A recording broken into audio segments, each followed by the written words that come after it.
Assalamualaikum warahmatullahi wabarakatuh. Perkenalkan, nama saya Rismas Filestari, NIM 041, dan teman saya Muhammad Aan Bahrul Aziz, NIM 040. Kami akan menjelaskan tentang medan magnet yang disebabkan oleh arus. Pertama, apa itu fisika? Banyak orang yang salah paham terhadap maksud fisika. Ada yang berpendapat bahwa fisika itu pelajaran rumus yang buat pusing, sehingga orang-orang seperti Einstein yang bisa mengerti. Ada yang berpikir bahwa fisika itu mempelajari benda mati, anonim dari biologi. Semua ide ini sebenarnya salah. Kali ini, saya ingin menjelaskan pengertian fisika yang sebenarnya dan menunjukkan betapa indahnya fisika. Fisika berasal dari bahasa Yunani, seperti biologi yang artinya alam. Secara ringkas, fisika adalah ilmu yang mempelajari tentang seluruh alam semesta beserta sifatnya. Fisika mencakup hal yang sangat kecil seperti atom sampai hal yang sangat besar seperti galaksi.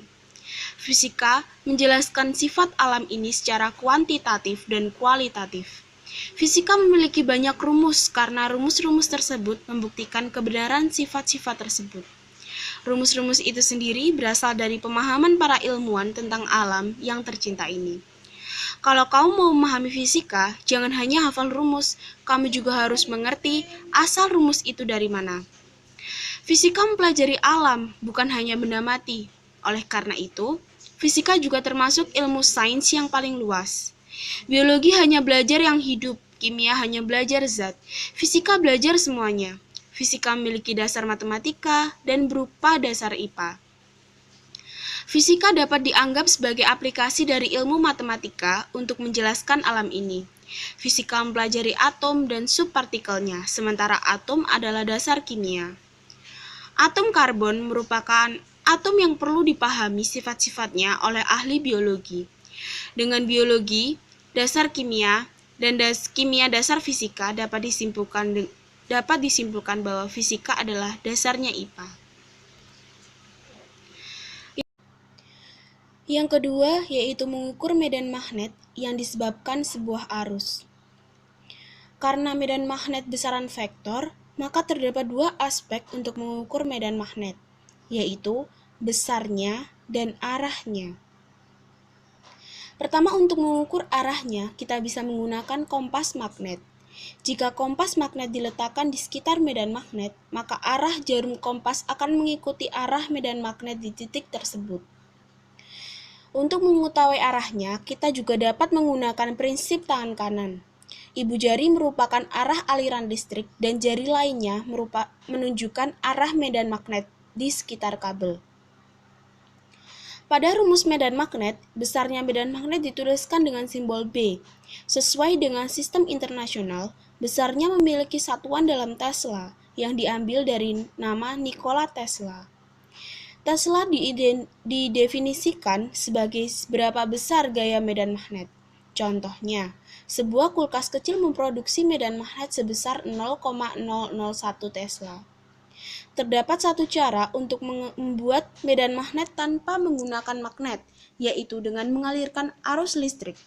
Jika kita alirkan arus listrik melalui kabel, contohnya dengan menyambungkan ke baterai, maka kita akan mendapat dua fenomena. Semakin besar arus yang mengalir pada kabel, maka akan semakin besar pula medan magnet yang dihasilkan. Demikian juga sebaliknya. Sesuai dengan hukum Ampere, besar medan magnet yang dihasilkan sesuai dengan rumus B sama dengan mu0 kali I per 2 pi R, di mana I adalah besar arus listrik, R jarak dari kabel, dan mu0 merupakan konstanta permeabilitas. Biasanya mu0 adalah 4 pi kali 10 pangkat min 7 Tesla meter per ampere.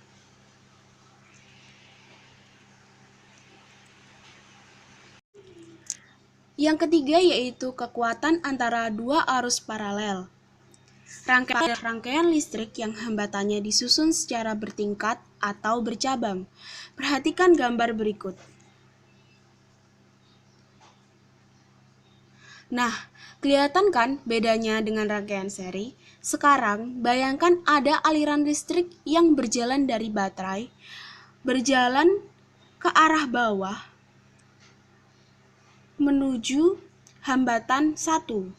Sesaat dia berada di persimpangan, si aliran listrik akan memecah, ada yang masuk ke resistor 1, ada yang juga yang berjalan ke resistor 2. Itu artinya kuat arus di kedua hambatan itu akan berbeda. Ya, karena terdapat perjabangan. Kuat arus listrik yang diterima oleh hambatan 1 dan hambatan 2 tidak akan sama. Alhasil, kuat arus sumber energinya akan sama dengan jumlah dari seluruh kuat arus semua hambatan. Oleh karena itu, kita dapat menuliskannya menjadi I total sama dengan I1 ditambah I2 ditambah I3 dan seterusnya. Di sisi lain, tegangan yang ada pada hambatan 1 dan hambatan 2 akan bernilai sama besar. Maka kita dapat menuliskannya menjadi V total sama dengan V1 sama dengan V2 sama dengan V3 dan seterusnya. Lalu, bagaimana cara kita menghitung hambatan listrik untuk rangkaian paralel? Kalau kamu perhatikan, konsep antara seri dan paralel tadi itu terbalik. Maka, cara mencari hambatannya adalah sebagai berikut. I per R total sama dengan I per R1 ditambah 1 per R total sama dengan 1 per R1 ditambah 1 per R2 ditambah 1 per R3 dan seterusnya. Seperti itu. Terima kasih. Selanjutnya akan dijelaskan oleh teman saya. Assalamualaikum warahmatullahi wabarakatuh. Saya Muhammad Anbarul Aziz akan melanjutkan presentasi yang dilakukan oleh teman saya. Di sini saya akan menjelaskan hukum Ampere, di mana persamaan yang analog untuk medan magnetik yang disebut hukum Ampere menyatakan yang menghubungkan komponen tangensial B yang dijumlah pada seluruh kurva tertutup C dengan arus IC yang melintasi kurva tersebut. Dalam bentuk matematis, hukum Ampere adalah dapat kalian lihat pada gambar tersebut. Hukum Ampere berlaku untuk seberang kurva C asalkan arusnya kontinu, yaitu arus itu tidak berawal atau berakhir di seberang titik. Penggunaan sederhana hukum Ampere adalah untuk mencari medan magnetik dari kawat yang panjangnya tak terhingga, lurus yang menyalurkan arus. Medan magnet akan menyinggung lingkaran dan memiliki besar B yang sama pada seberang titik pada lingkaran, sehingga hukum Ampere dapat dilihat sebagai gambar berikut.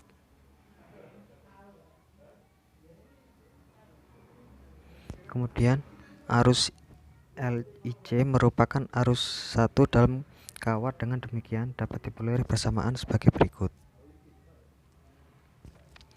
Pada medan magnetik yang digulung rapat yang terdiri atas simpal kawat yang digulung di sekeliling acuan untuk berbentuk dot, masing-masing menyalurkan arus I. Untuk menghitung B, perlu evaluasi integral garis B dl di sekeliling lingkaran berjari-jari R yang berpusat di pusat toroidnya dengan sifat simetris.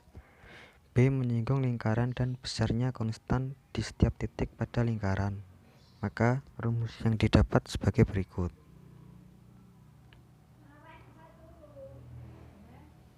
Kemudian saya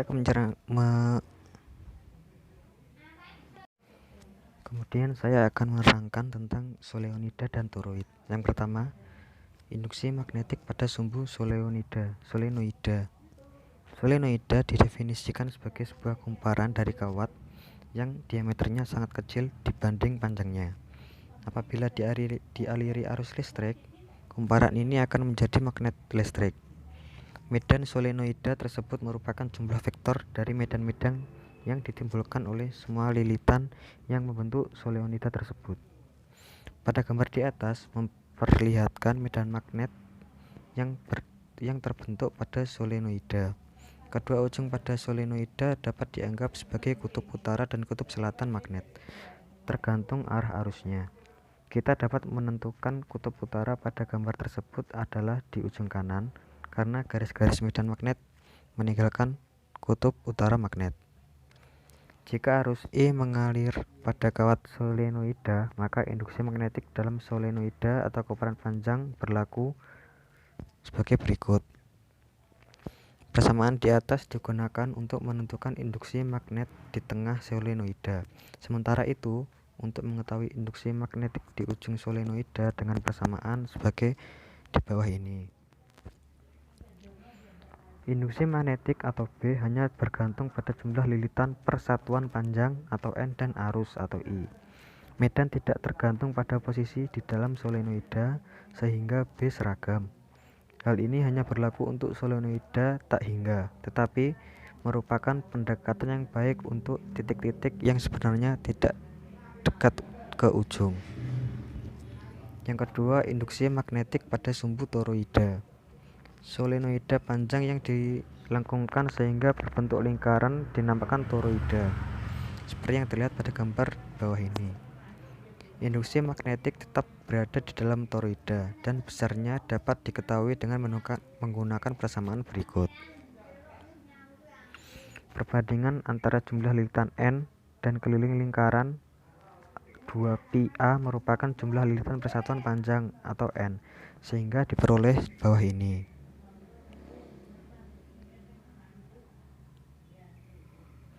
Kemudian saya akan menjelaskan tentang kumparan pembawa arus sebagai dipol magnetik.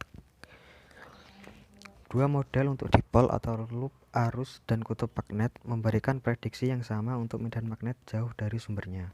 Namun, di dalam wilayah sumber mereka memberi prediksi yang berbeda. Medan magnet antara kutub berada dalam arah yang berlawanan dengan momen magnetik atau yang menunjuk dari muatan negatif ke muatan positif. Sementara di dalam loop saat ini berada di arah yang sama.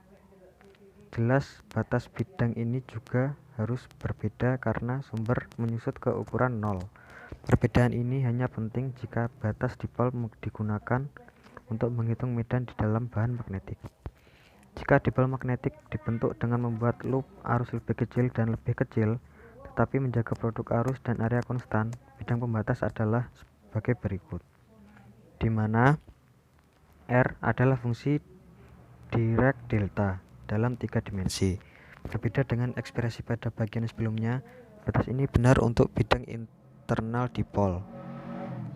Jika dipol magnetik dibentuk dengan mengambil kutub utara dan kutub selatan, membawa mereka lebih dekat dan lebih dekat bersama-sama tetapi menjaga produk muatan kutub magnet dan konstan jarak.